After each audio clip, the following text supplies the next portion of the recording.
Oi, minha gente, tudo bem? Eu sou Viviana Santiago, sou diretora executiva da Oxfam Brasil. Se você não conhece a Oxfam Brasil é uma organização que atua para construir um mundo com mais justiça e com menos desigualdade. Esse aqui é o nosso videocast, Conversas para Mudar. Ele acontece dessa vez em parceria com o Brasil de Fato. É um videocast por temporadas, você já deve ter visto a temporada anterior. O que a gente quer nessa temporada é conectar aquelas conversas que aparecem, que são grandonas, conversas globais, com os desafios, com o miudinho que acontece no cotidiano. E é isso que a gente vai fazer hoje. A gente faz essa conversa sempre com convidadas, convidados e convidados. Então acompanha a gente. Na conversa de hoje, a gente quer pensar: a desigualdade do mundo está crescendo, cada vez mais desigualdade. A gente vive num mundo que as pessoas que são bilionárias, elas já chegaram aos trilhões, enquanto uma em cada 4 pessoas não tem comida suficiente. Se a gente pensasse, todo o dinheiro que essas pessoas ganharam, só a mais nos últimos anos, dava para eliminar a pobreza extrema 26 vezes. É muito difícil, né? Mas isso acontece porque são pouquinhas pessoas que dominam o mundo inteiro. É o que a gente costuma chamar de oligarquias. E é um pouco do que a gente conversou no nosso relatório da Oxfam lançado esse ano, Resistindo ao Poder dos Super Ricos. Como é que a gente defende as liberdades contra o interesse dos bilionários? Então a gente vai fazer essa conversa hoje. O que são as oligarquias? O que é que isso tem a ver com a vida da gente no miudinho? O que é que isso tem a ver com o cotidiano e com a democracia? Para fazer essa conversa, a gente tem uma pessoa, um convidado dessa vez, que é o João Paulo Pacífico. Bem-vindo, João. Muito obrigado, Vivi. Um prazer e uma honra estar aqui com você. Eu estou muito feliz que tu estás aqui com a gente. E eu vou apresentar o João para vocês, para quem não conhece. Como sempre, eu vou ler, né, um pouco sobre a história de João, para a gente poder entender quem é a pessoa que vai estar aqui na mesa com a gente. João Paulo Pacífico é um empresário, ativista socioambiental, atua no mercado financeiro desde 1999, fundou em 2009 o Grupo Gaia, uma das principais empresas brasileiras com foco em habitação e agricultura familiar. João Paulo fundou em 2014 a ONG educacional Gaia Mais, Isso. reconhecida 6 vezes entre as 100 melhores ONGs do Brasil. Em 2022, João vendeu uma das suas empresas e destinou a maior parte dos recursos a um fundo patrimonial para financiar projetos de habitação social e agricultura regenerativa. Uau! É autor, palestrante e atua voluntariamente em organizações da sociedade civil, como Greenpeace. João, obrigada. Eu que agradeço, Bem-vindo. Super bem-vindo estar aqui com a gente. E vamos fazer a conversa do miudinho, como eu gosto de dizer. Vamos pensar assim, a gente fala o tempo todo em oligarquias, a gente fala o tempo todo nesse domínio. Mas, para você que não sabe, o que é oligarquias? Oligarquias são poucas pessoas, poucas famílias que dominam o resto. E muitas vezes outras pessoas que não percebem que estão sendo dominadas por aquelas oligarquias. E aí que está o problema. Porque é uma pequena minoria que consegue dominar o resto. Ou seja, a gente não está falando de uma coisa de um passado colonial. É importante, porque quando a gente fala algumas coisas, às vezes você diz, mas isso é de antigamente. Não é de antigamente, né, João? Não, é de agora. Agora a gente sabe que... E é muito fácil até a gente reparar, né? Então, vamos na nossa vida bem cotidiana. Se a gente for ver... Pega o celular, que é algo que é muito comum de todas as pessoas terem. Quantas marcas de celular tem? E no celular a gente usa o quê? Tem um monopólio, né? Então você vai usar o Waze, você vai usar um Uber, você vai usar um Google. Então são pouquíssimas empresas que dominam muito. Então o Waze ele consegue controlar o tráfego de qualquer lugar do mundo. Se ele quiser mandar todo mundo para cá, ele manda. E a gente não vai saber, não tem nenhuma regulação nisso. A gente tem redes sociais que são absolutamente concentradas, né? Acho que no próprio relatório de vocês mostra, se não me engano, que de 10 redes sociais, acho que tem 9 pessoas que são donas, é um negócio assim. Então é absolutamente controlado. Eles influenciam em eleições, eles influenciam em políticas públicas, influenciam em tudo, né? Em guerras. E eles conseguem controlar o que chega nas pessoas. Eu acho muito massa quando tu falas o exemplo do Waze, porque a gente sempre pensa assim, é uma empresa. E isso me lembra muito aquela coisa que as pessoas vão se lembrar. Antigamente a gente via de manhã num certo lugar. O mercado amanheceu nervoso, como se o mercado fosse um ente abstrato. Exato. Quando tu falas assim, a gente tem o Waze, a gente está falando então provavelmente de uma pessoa, que é dono disso aí. E aí, para cada coisa dessa super rica, que tá no mundo inteiro, a gente tá falando de mais uma pessoa, mais uma pessoa. E são essas pouquinhas pessoas que dominam a vida de muitas. É isso, né? Exatamente. E tem interesses, né? E é isso, são pessoas que têm interesses e eu posso meio que garantir que essas pouquíssimas pessoas que dominam o que está acontecendo, os objetivos dessas pessoas são absolutamente egoístas, egocêntricos e de acumulação infinita. Então, essas poucas pessoas estão lá para quê? Para ganhar mais dinheiro possível. Olha o exemplo do Trump. Então, é muito emblemática a posse do Trump, que você vê lá na primeira fileira, todas aquelas big techs, né? Então tá o Zuckerberg, o cara de como esses caras mandam no mundo. Né? Então são pouquíssimas pessoas que você olha a cara deles, e aí tem jantares que às vezes mostra a foto, o Trump com aquelas pessoas. Eles mandam, e o objetivo deles o que é? É acabar com a fome no mundo? É óbvio que não. É ter democracia? É óbvio que não é ter democracia no mundo. O objetivo deles é como eu tenho o máximo de poder possível e como eu ganho o máximo de dinheiro possível. E controlando a narrativa fica muito mais fácil. E hoje em dia, a vida inteira foi assim, mas hoje em dia isso aqui está até mais globalizado. De fato que uma big tech dos Estados Unidos que não é regulada no Brasil consegue influenciar muita coisa aqui no Brasil. Exato. E sabe uma coisa que eu fico pensando? Que a gente conseguiu, assim, no teu exemplo, ver muito o global. E o global nos afetando. Uhum. Mas dá pra fazer no miudinho também, né, João? Dá pra gente dizer assim, tem oligarquia rolando aqui no Brasil agora? Sim, total, né? A gente tá num momento também muito, infelizmente, revelador, que para quem não acreditava nisso, quando a gente olha uma pessoa que, como o tal do Daniel Vorcaro, que era um banqueiro, que tinha bilhões, e que ele conseguia sozinho influenciar de ministro do STF a políticos, agora apareceu o Nicolas viajando no avião dele, maior doador da campanha do Bolsonaro e do Tarcísio. Então você vê o poder que esse cara tinha, né? Atuando na Faria Lima, e o poder que ele tinha em várias outras frentes. Né? Então, olha o poder que uma pessoa que muita gente não conhecia. Né? Assim, quem tem conta no Banco Master? Tinha conta, enfim. Era pouca gente. Uhum. Mas era um desses caras que comandavam, quando a gente vê, bilhões de reais e influenciavam muita coisa. Né? Influenciava muitos políticos. E assim como ele, tem outros que influenciam sim a nossa vida. Porque quando eles influenciam. É importante a gente entender que o Brasil hoje, a gente tem um Congresso que tem muito poder. Né? E hoje em dia, congressistas têm mais orçamento do que muitos ministérios. E para a pessoa ser eleita como deputada federal, por exemplo, ela precisa de muito dinheiro. Uhum.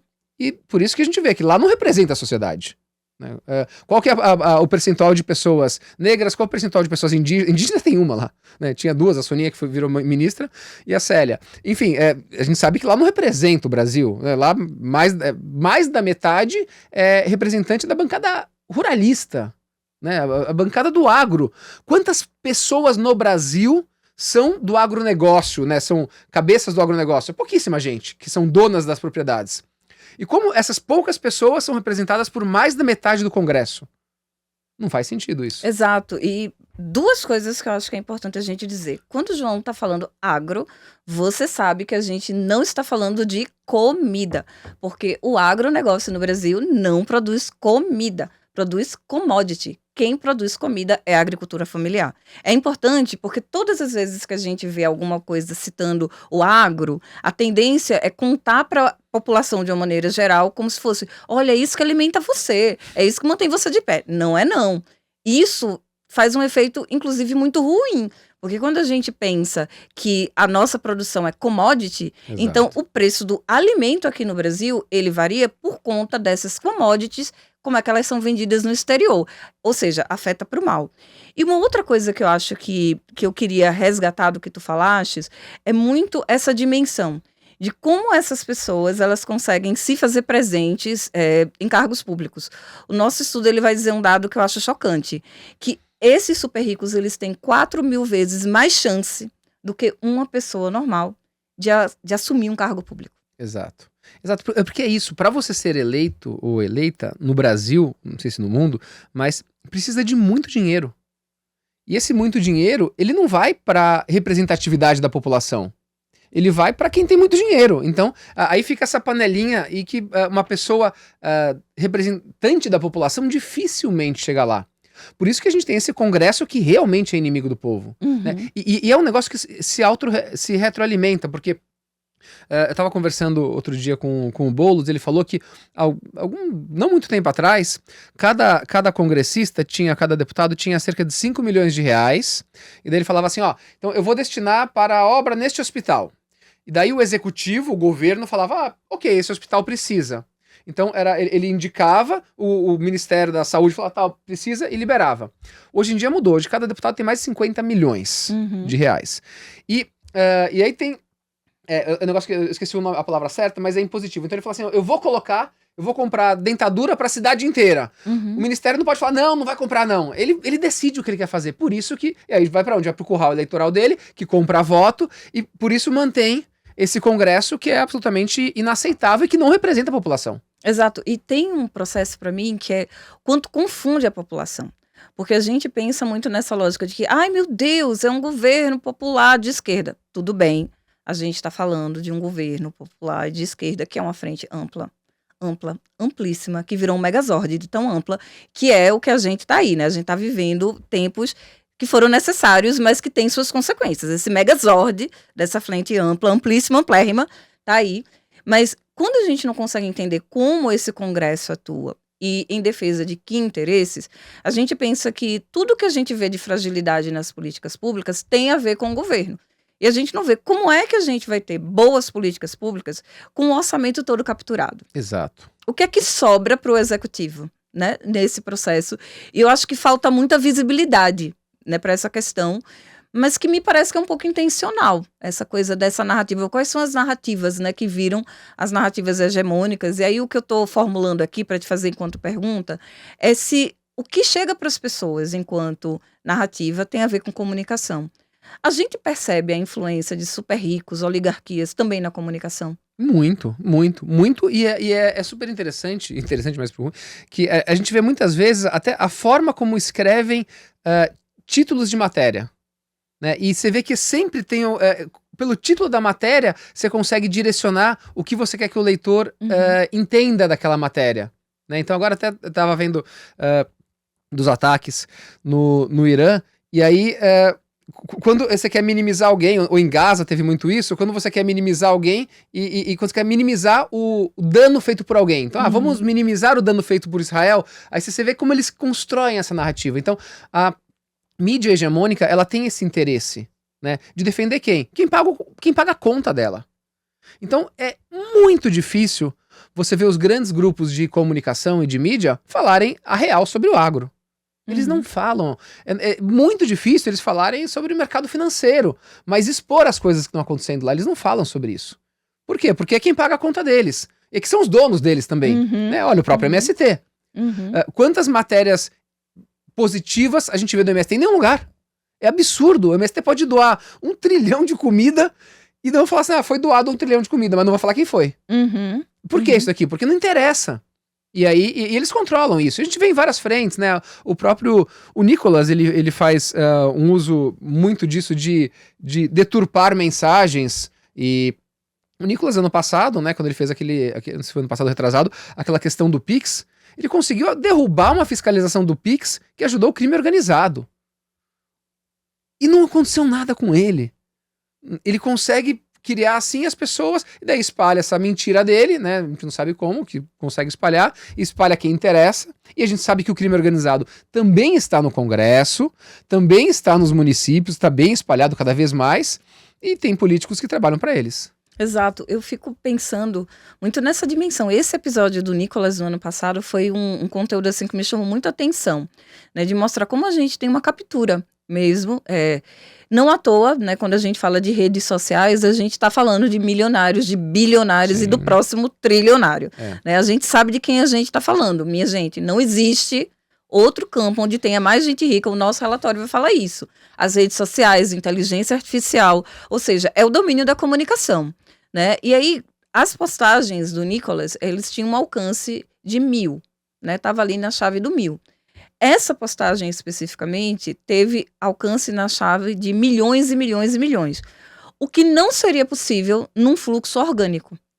O que significa dizer, meninas, meninos e crianças não binárias, que teve um impulsionamento da própria rede. A própria Meta impulsionou. Tinha esse interesse. Tinha interesse. Eu lembro, era tipo 300 milhões, quase que todo mundo do Brasil viu mais de uma vez. Exato. Assim, é impossível, assim, é muito fora achar que todo mundo do Brasil viu várias vezes um vídeo, não existe isso, não é completamente existe. fora. Ou seja, tem um interesse ali que está sendo, isso aqui me interessa, isso aqui está conectado com... E aí não é um ente, uma pessoa, um ser que está lá, dormamo, que está lá, vim barganhar. Não é.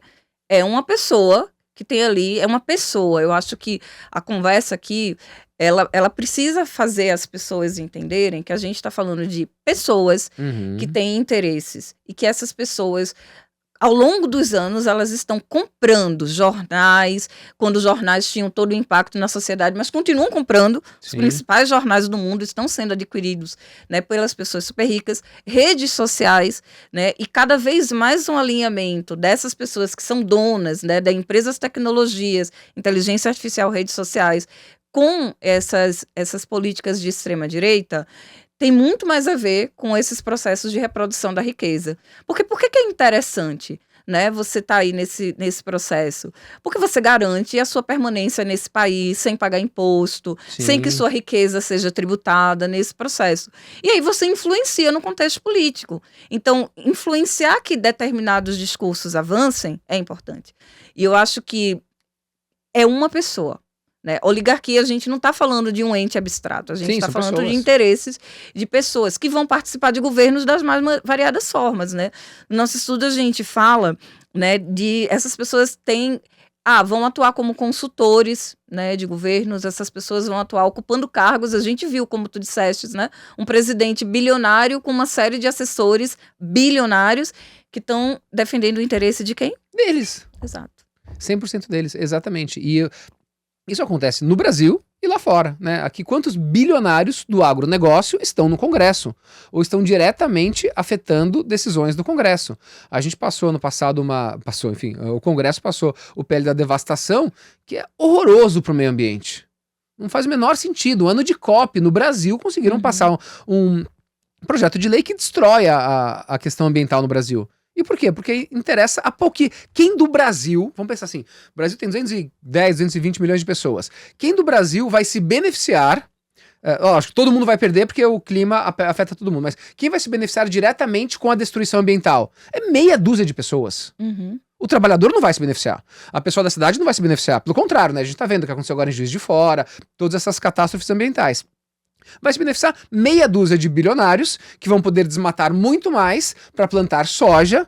Essa soja, como você bem falou, ela não vai para o prato do brasileiro, porque a gente não come soja, enfim, ou se comer nada. Isso aqui é tudo exportado, é envenenado o nosso solo, envenenada a nossa água. Eles pagam quase nada de impostos, empregam pouca gente e vão enriquecer. Isso, e sabe uma coisa assim que eu fico muito perplexa, é o quanto esse contexto, assim, para mim tá tudo muito amarrado também com uma dinâmica, para além de neoliberal, ultraconservadora. E não só aqui como no mundo, assim. E aí eu fico me provocando, né, para dizer assim, a gente precisa chamar a atenção das pessoas que tem uma relação, né, entre isso que a gente fala, ai meu Deus, um avanço da ultradireita no mundo, um avanço do ultraconservadorismo com as oligarquias. Sim, são absolutamente ligadas. Porque é isso, não faz sentido uma pessoa... Assim, eu acho que nem o super rico... Não faz sentido ninguém ser super rico, ponto. Mas, assim, voltando aqui. Não faz sentido uma pessoa que seja de classe média apoiar o neoliberalismo. Não faz sentido uma pessoa de classe média apoiar nem a direita, muito menos essa ultradireita, a extrema-direita. Porque vai ferrar essa pessoa. Que ela vai perder direitos, ela vai perder... vai ficar cada vez mais empobrecida, ela vai ficar cada vez mais explorada e escanteada pela sociedade. Então, é a oligarquia que está lá em cima que está mandando em tudo isso. Né? Então, hoje em dia, tem pessoas que são mais ricas do que estados, do que nações. Dominam muitos lugares. Exato. E vão se espalhando assim nesse domínio, é um domínio sobre o mundo. né? E dizer assim, e é um domínio sobre todos os espaços da nossa vida. Por que eu digo isso? Talvez você já tenha visto como que as pessoas hoje têm aquele discurso de usar o termo CLT como se fosse xingamento. Muitos jovens. Vai pra lá seu CLT. Entender que a consolidação das leis trabalhistas Ajudou.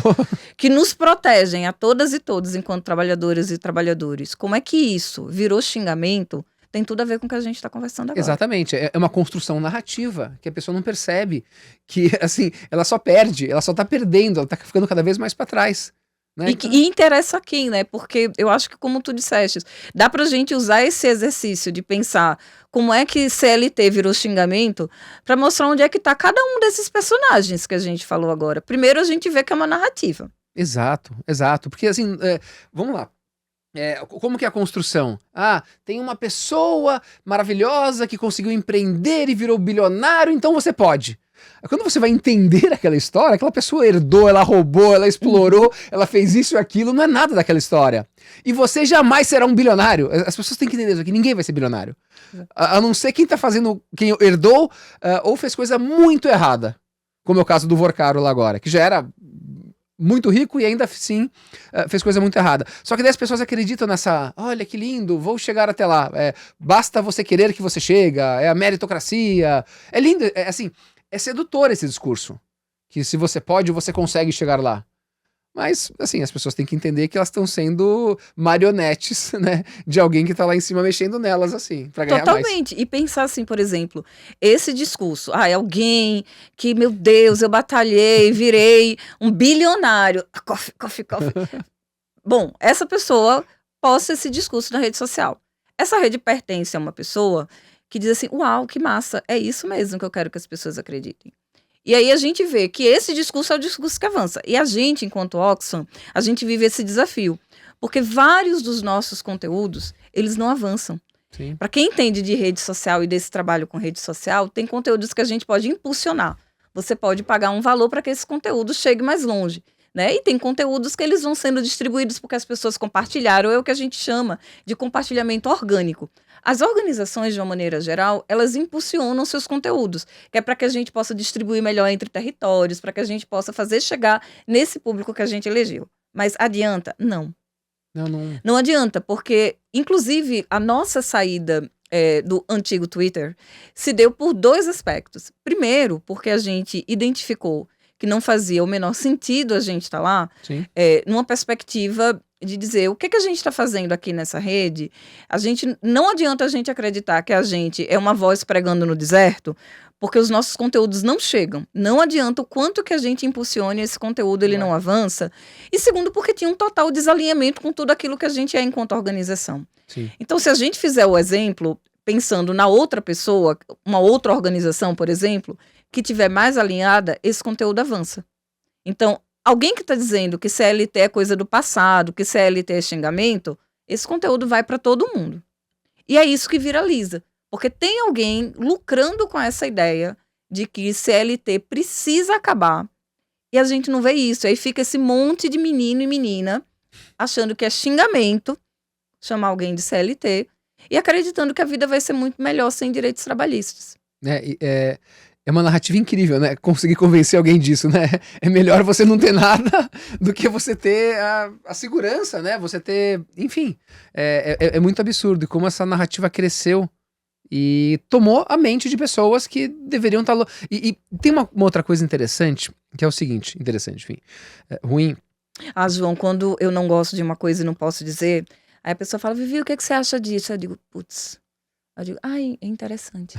Interessante não é nada, né? Exato, interessante Porque é o seguinte, as oligarquias, os neoliberais, toda essa turma, quanto mais individualizadas forem as pessoas, melhor pra eles. Eles não querem ter uma luta coletiva. Porque se as pessoas se juntarem, aí fica ruim pra eles. Imagina, mas olha lá, pegar qualquer loja, Havan, enfim. Se todo mundo da Havan falar assim, então agora eu não vou trabalhar, ele não vai ganhar um centavo no dia seguinte. Uhum. Então, quanto mais você individualiza as pessoas, para que elas não entendam o poder do coletivo, mais essas pessoas lá em cima vão conseguir manipular outras pessoas e ganhar mais dinheiro.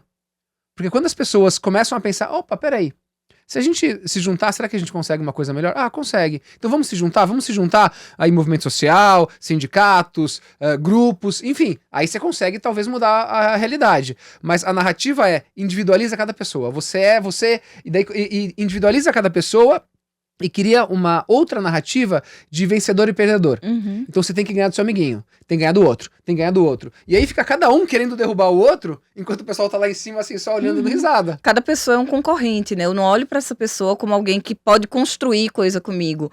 Na semana, no nosso último episódio, a gente conversou sobre escala 6x1. Uhum. E aí a gente viu uma coisa que era muito potente, assim, que é de dizer assim, o que faz a manutenção da escala 6x1?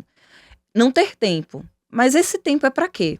Esse tempo, para além de ser um tempo de vida, um tempo de que a gente possa fortalecer as nossas conexões familiares, saúde, lazer, é um tempo de organização. Sim, é um tempo que a gente pode se organizar para a gente pensar a nossa vida, identificar aquilo que não está bem e a gente poder se juntar com o outro e com a outra. Então, quando a gente cria essas dificuldades que vão mantendo sistemas que ocupam o trabalhador... E a mente do trabalhador. A gente impede essas pessoas de se organizarem. E aí, veja, o que é que está acontecendo na Argentina agora? O que é que a mudança está dizendo que as pessoas não vão poder se organizar?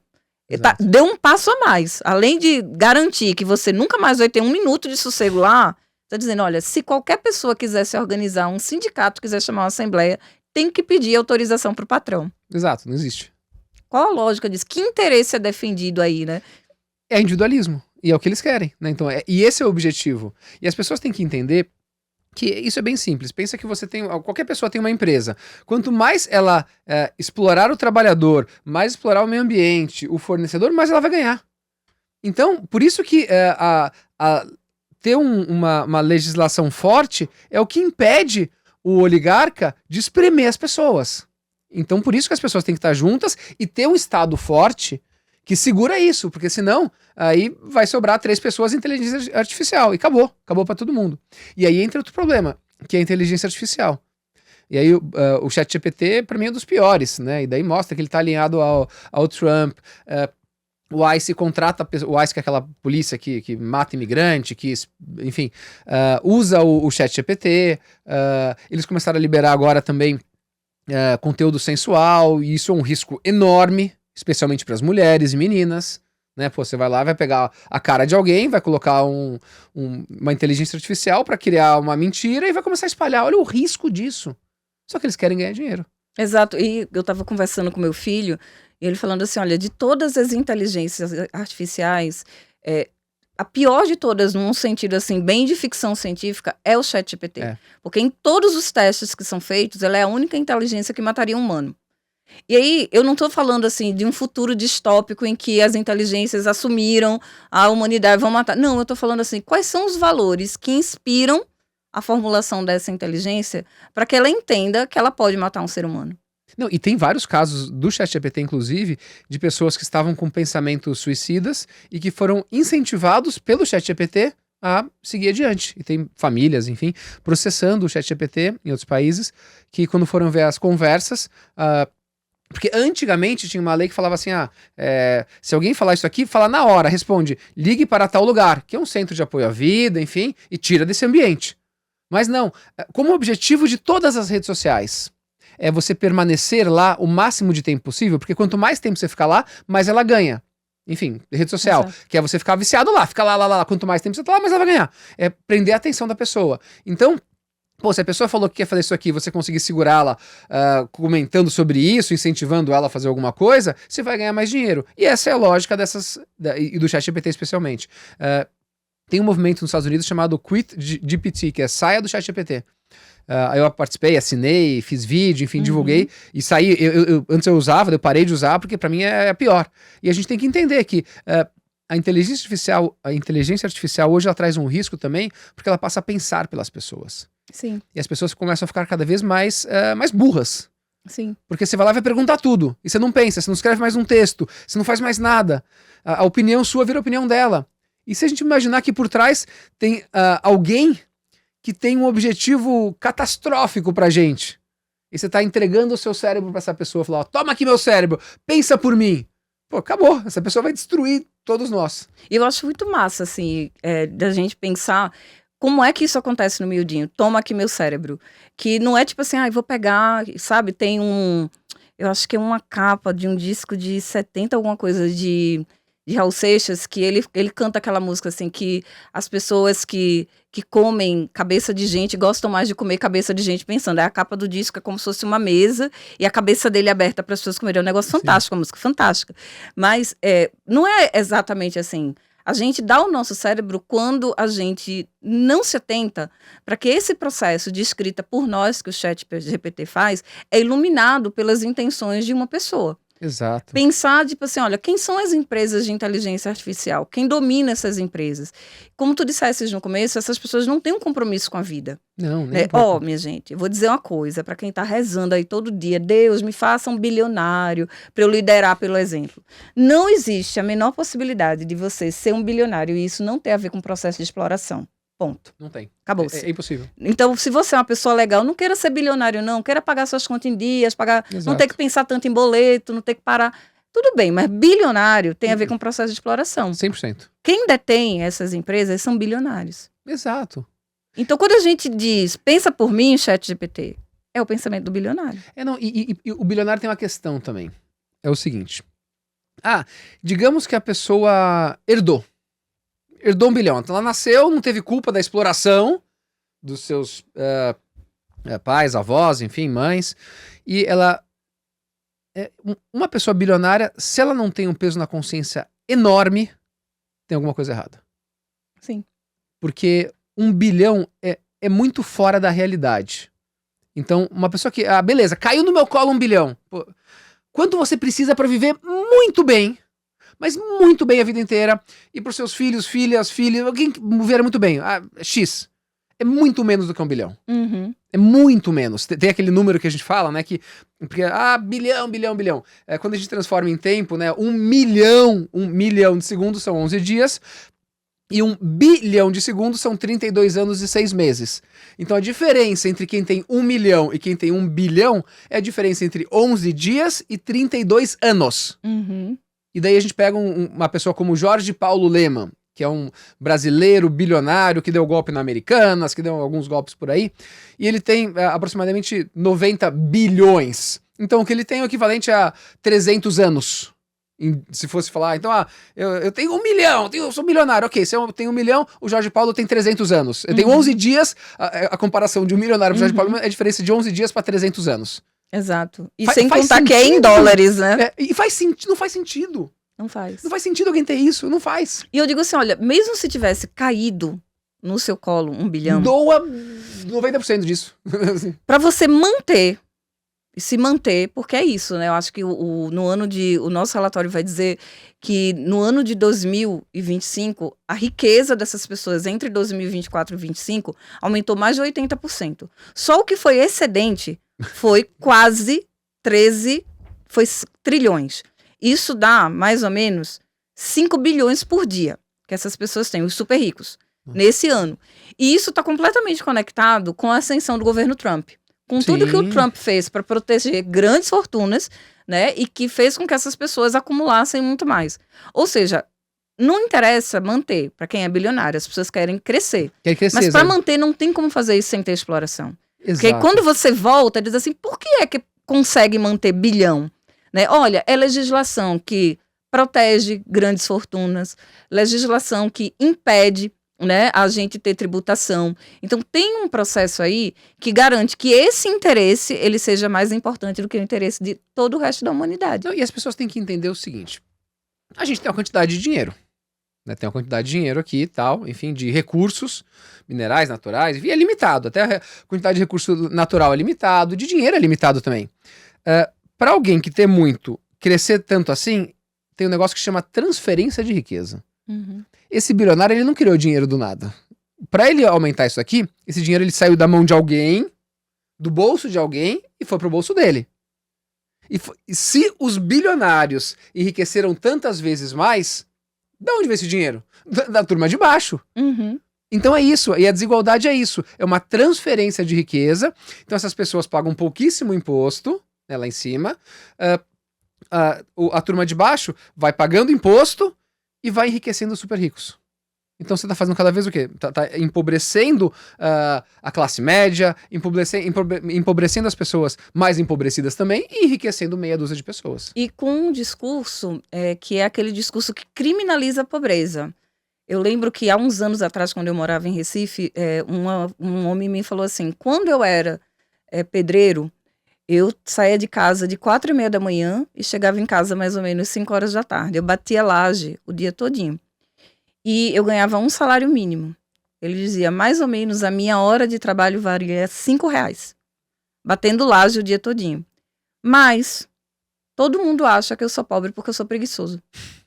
Exato. Veja, uma pessoa que está batendo laje o dia inteiro. Bater laje, é isso. Trabalhar, sair de casa de 4h30 da manhã.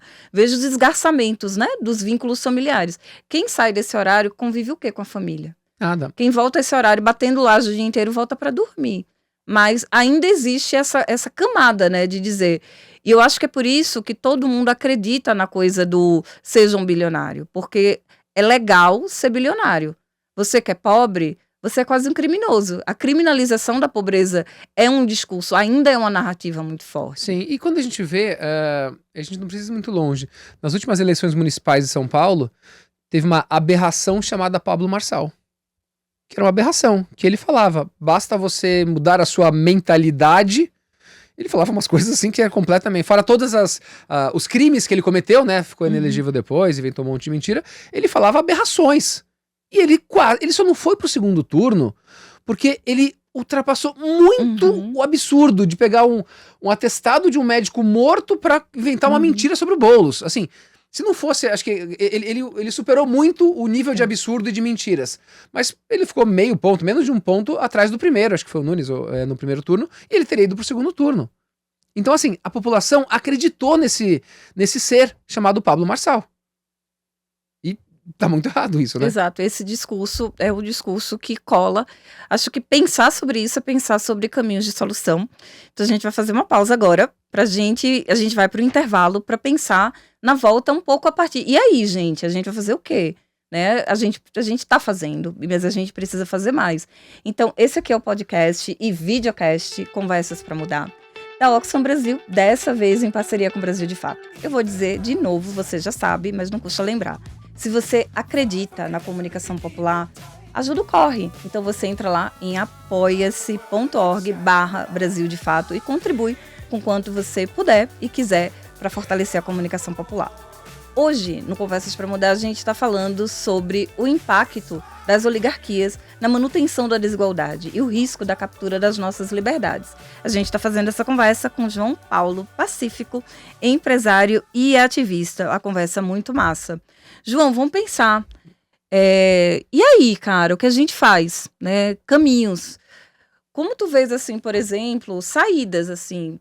Qual o papel da sociedade civil, por exemplo, num cenário como esse? Acho que a gente podia ir pensando assim, né? O que é que a gente faz. Mas talvez tenha uma coisa que a gente possa aprofundar um pouquinho, e eu não sei se para você que está assistindo a gente, esse fio está bem definido, por isso que eu estou fazendo esse sombreado aqui. Qual a relação e o impacto das oligarquias na democracia? Perfeito. A gente tem que entender que, como a gente falou no começo, as oligarquias, elas querem a individualização do indivíduo. E elas estão tomando as democracias, porque hoje, você até falou no começo, voltando nisso, uma pessoa, a democracia é a voz do povo, né? O povo vai decidir. Mas nem todo mundo do povo consegue ter condições de conseguir votos, de conseguir estar naquele lugar. E as oligarquias, elas foram tomando esse poder, por quê? Por causa do dinheiro. Então, o dinheiro ele foi tomando as narrativas, foi tomando o poder também. Então, hoje, a gente tem uma situação que o próprio Estados Unidos, que se vendia como uma democracia, em alguma desses rankings, assim, falaram, não é mais uma democracia, agora é um autoritarismo, não sei o quê, nem acho que tecnicamente é considerado mais, porque lá, por exemplo, tem um congresso que deveria aprovar algumas coisas e que uma pessoa chamada Donald Trump passa por cima do Congresso, em cima de leis, para fazer o que ele quer. Então, isso não é democracia. A democracia tem 3 poderes, tem esse peso e contrapesos, e a gente viu que isso está se corroendo, não só no Brasil como no mundo, não só nos Estados Unidos, como no Brasil. Enfim, então a gente vê que a influência direta de oligarquias, voltando ao caso Vorcaro, no executivo, legislativo e judiciário. Então, não é uma democracia, é um oligarca mandando em poderes para o seu próprio benefício e enriquecendo outras pessoas em volta dele. Então, eu acho que um ponto importante, que desde que a gente começa a entrar na questão de soluções possíveis, é as pessoas se unirem. É o coletivo. Eu acho que a resposta vem do coletivo. Porque no 1 contra 1, o oligarca sempre vai ganhar. Mas no 1 contra 1 milhão, ele vai perder. Exato, eu acho que uma coisa muito potente de que tu falas, assim, é o que é que a gente precisa saber para reconhecer quando a gente não tem mais uma democracia. Eu gostei muito do nosso estudo quando a gente faz esse exercício, né, de mostrar assim que, por exemplo, onde a gente tem muita desigualdade, a gente já tem ali condições que elas são muito propícias para o esgarçamento da democracia. E aí, talvez seja importante a gente ir puxando esse fio, né, para a galera, de dizer assim, ó, quando a gente está falando de desigualdade, e aí, por que ter desigualdade impacta no enfraquecimento da democracia? Porque desigualdade não é só pobreza, minha gente. Eu estou dizendo isso desde que a gente começou, que tudo bem, acho massa, inclusive muito necessário a gente falar sobre pobreza. Mas que quando a gente fala sobre desigualdade, o que a gente está dizendo é que enquanto 1 em 4 pessoas no mundo não tem o suficiente para comer, a gente tem aí 3 mil bilionários no mundo. Isso é desigualdade. Então, quando a gente está falando de desigualdade, a gente está mostrando uma concentração, uma captura. E aí, é isso, são essas pessoas que também capturam, né, o poder político. São essas pessoas que não permitem essa distribuição. E aí, uma coisa que o estudo fala, e que eu queria te ouvir um pouco, é que esses governos, quando eles estão sob o domínio de oligarquias, ao invés de atuar na redistribuição, porque o povo começa, né, em algum momento a gente vai ter toda aquela explosão de protestos, seja pelo preço da água, do gás, da comida, da alimentação, do que seja, a gente vai ter essa explosão. E aí, o governo sob o domínio das oligarquias, numa sociedade desigual, ao invés de escolher redistribuição, dizer, uau, é isso. Ele escolhe repressão. Exato. E aí os estados totalitários vão nascendo. Exatamente. E o que acontece é o que Bolsonaro tentou fazer no Brasil, o Milei está fazendo na Argentina, o Trump está fazendo nos Estados Unidos, e é um risco enorme que a gente corre. Quanto mais desigual, e aí tem outras camadas também, como por exemplo a camada da educação, né? Eu sou absolutamente favorável à educação pública, mas interessa para muita gente sucatear a educação pública e depois privatizá-la. Para quê? Para sugar o Estado. Quando você privatiza uma educação pública, você suga o Estado e você controla mentes. Por que interessa essa narrativa também, ou esse discurso, de você descredibilizar universidades públicas? Porque você não quer o senso crítico. A universidade pública tem ciência, tem pessoas pensando, divergindo, discutindo, mas é isso, daí que surgem as ideias. Daí que surge o bem comum, né? Não é uma pessoa que sabe. Mas quando você mata isso, quando você enfraquece esse lugar de discussão, de senso crítico, de tudo, você passa a ter um monte de zumbis. E o que as oligarquias querem, o que essa turma quer, é um monte de zumbi que baixa a cabeça e fala, tá bom, vou fazer. E que fica só a serviço de um ser supremo lá, que é esse oligarca. Então eu fico te ouvindo e meio que com 2 perguntas, assim. Eu acho que essa coisa de pensar assim, essa captura, né, que a gente vai vendo das políticas, é exemplo do que aconteceu nos Estados Unidos hoje, né? Quando a gente pensa na captura do orçamento público, né, pelas emendas, tu achas que é um processo parecido? Sim, total. O objetivo desses oligarcas é ganhar. É muito interessante que eles falam assim: livre mercado, quero um Estado pequeno, mas quem mais se beneficia deles são esses caras. O Haddad, no começo do governo, ele abriu uma lista de empresas, que era uma lista enorme, que você vê empresas multinacionais muito ricas, e que o que elas têm de benefício tributário no Brasil não está escrito. Qual é a lógica de uma empresa multimilionária ficar mamando no Estado? Faz algum sentido? Isso não faz. Ela explora o país, o governo paga para ela, o governo abre mão para ela de recursos para ela mandar dinheiro lá para fora. Ah, não, o problema do Brasil é o Bolsa Família. Assim, oi? Exato. E tem uma coisa que é muito curiosa, né? Como que a gente entra nesse discurso de dizer que, ai meu Deus, a gente tem um problema, o problema é muito dinheiro que vai para as políticas socioassistencial. Primeiro, que não é verdade. Não é verdade Não vai isso. muito dinheiro, né? E segundo, né, é pensar como a gente fortalece o setor privado. Como que quem tem muito dinheiro acessa muito dinheiro do Estado. E isso pelas isenções e pelas subvenções. E aí, quando a gente trabalhou arduamente e ainda continuamos atuando, né, pensando nessa reforma, né, pensando em tudo que a gente gostaria de pensar em termos de fiscalidade, como é que a gente pensa, né, uma outra política fiscal, e a gente pensa muito naquela lógica de dizer assim, olha, a gente quer uma reforma tributária que ela seja sustentável, que ela seja solidária, e que ela seja saudável. E as pessoas não entendiam assim, ai, coisa de gente lelé, de movimento social. Quando a gente falava de solidária, a gente estava falando dos impostos, a gente tem uma proporcionalidade, de dizer, gente, não é justo que uma mulher negra, né, mãe solo, ela pague mais imposto que um bilionário. Exato. Então a gente precisa atuar nisso.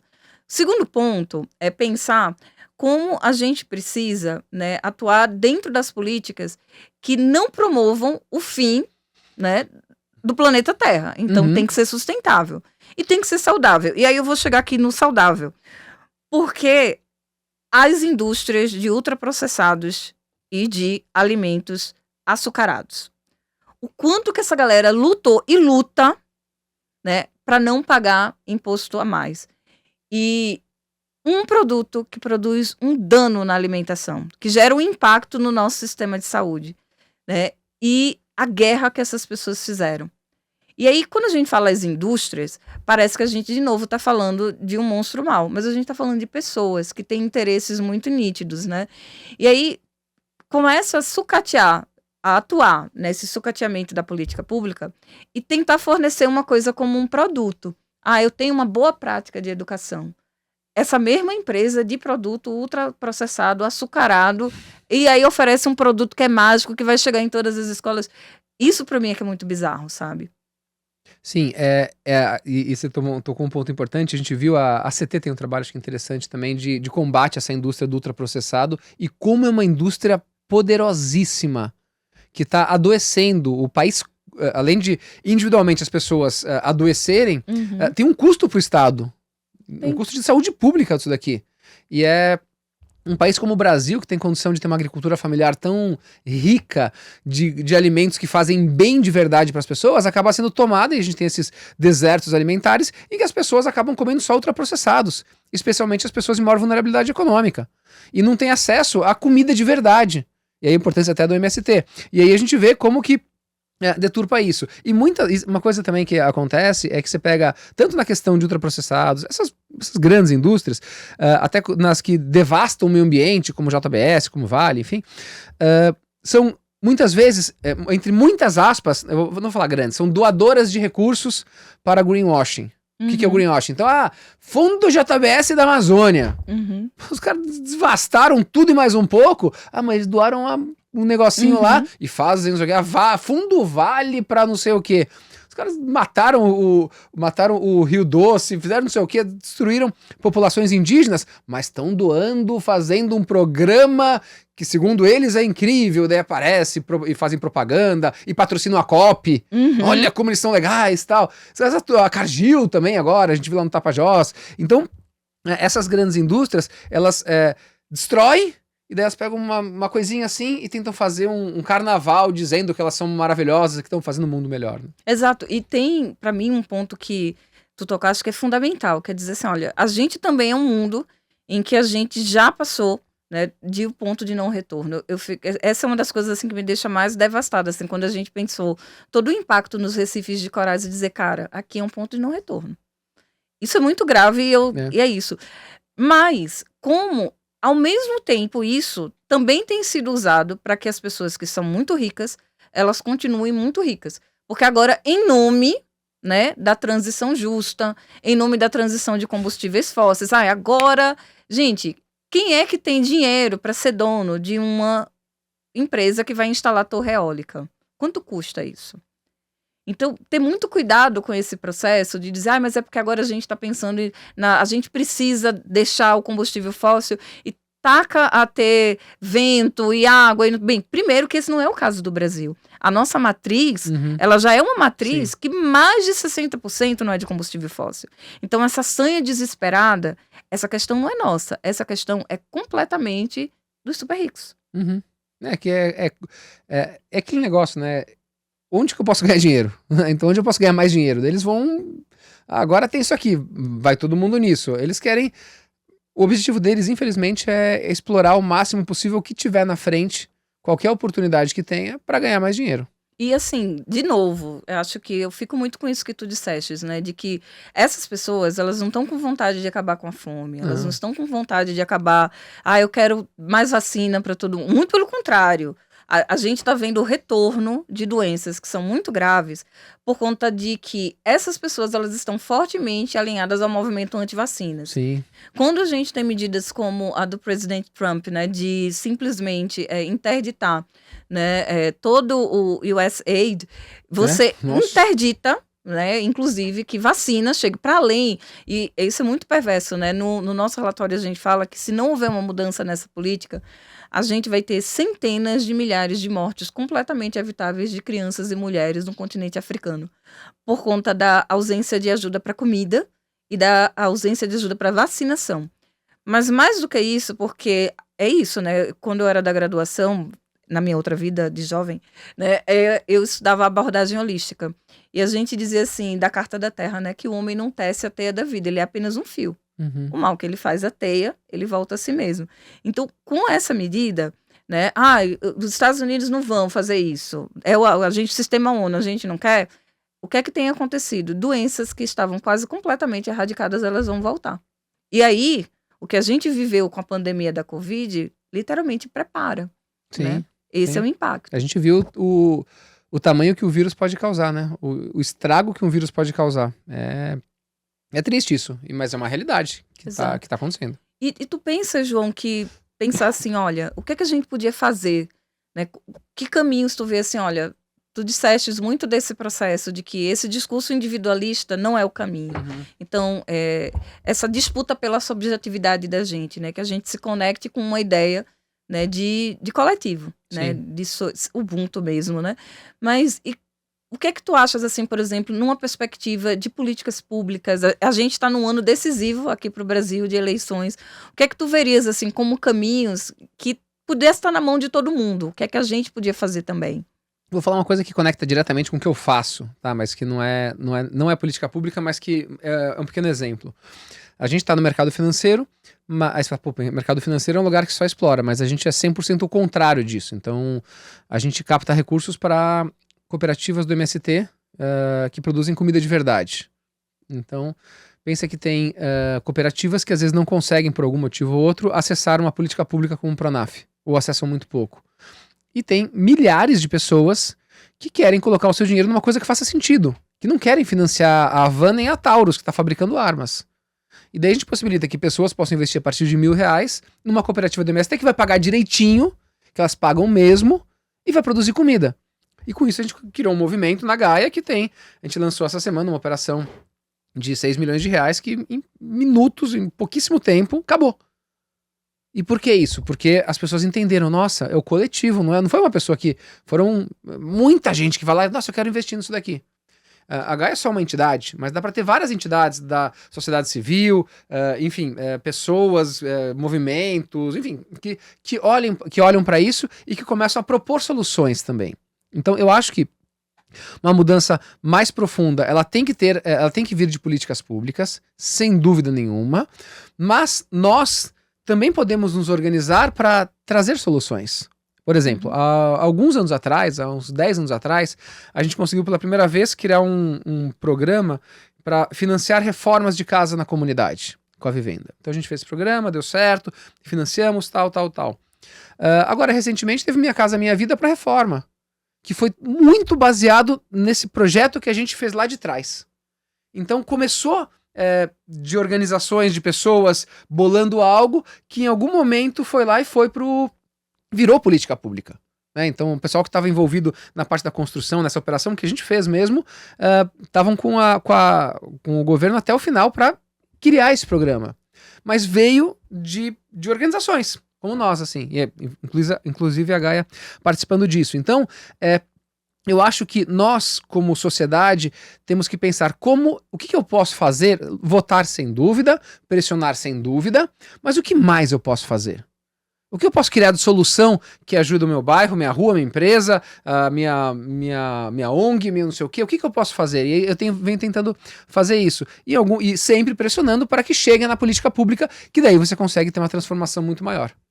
Acho massa. E me lembra muito essa dinâmica de que, quanto feminista, né, muito do que a gente tem hoje de garantia de direitos de meninas e mulheres no Brasil e no mundo vem de experiências do movimento feminista. Exato. O que a gente tem hoje da atuação das DEANs até as casas de acolhimento são práticas que vieram da sociedade civil.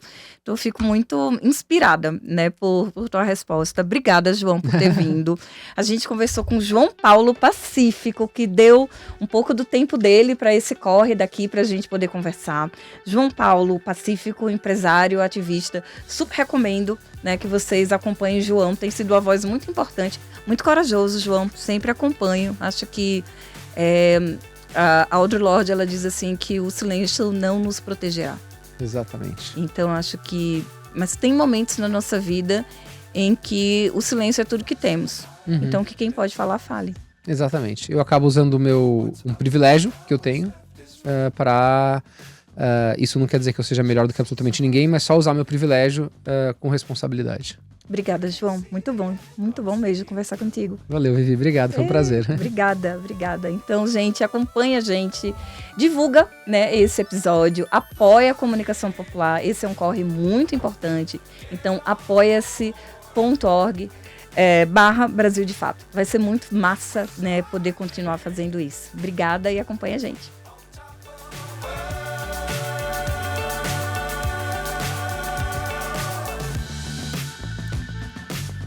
Times don't fly too high.